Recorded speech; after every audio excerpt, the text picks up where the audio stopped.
This is how most people are when things are not working well. Here are a few things that will bring optimism in you.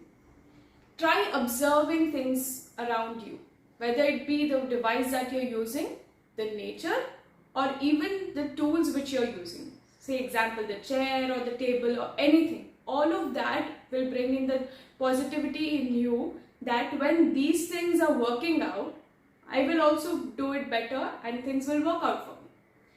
Try going out into the nature. Nature has lot of gifts that will relax you. Where many times we take it for granted, but it has that capability to bring us down to that relaxation state and bring in the optimism and the positivity within us.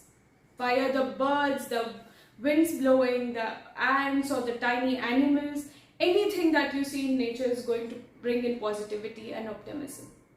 Try talking to people. We avoid talking to people when we feel sad.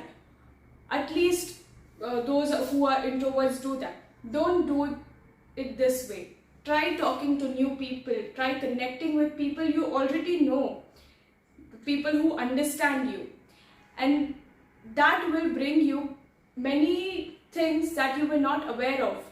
Maybe you get a job offer, maybe you get a client out of them, or you get a lot of positivity via that communication, and you may also motivate that other person while you yourself are down. Try practicing some art. The art forms, all these art forms are very, very useful that will bring us to the relaxed state of alpha state, which is the relaxed state of mind. When you come to that state, you become quite optimistic and you will start working on things in a better way. May it be painting, may it be any sport or any kind of art, singing, dancing, skating, any kind of art that you can think of. Try practicing it.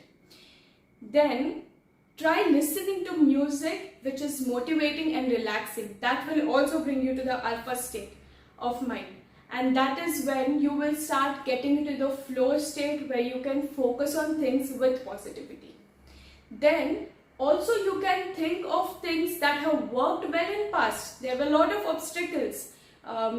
We started learning how to walk by falling many times. Similarly, when you are able to do it right now, you'll be able to do things better. You'll be able to overcome all these obstacles which we are facing right now, and you will overcome it very easily if you take it positively. The last and the foremost thing is to remember when obstacles are bigger, the victories are greater than that. Because if there are no obstacles, there is nothing which we are achieving higher. We remain stagnant. So always remember, whenever there is a greater obstacle, you are going to make a greater reach, a greater achievement. With this, I would like to end this topic and I would encourage you to be optimistic when you're working.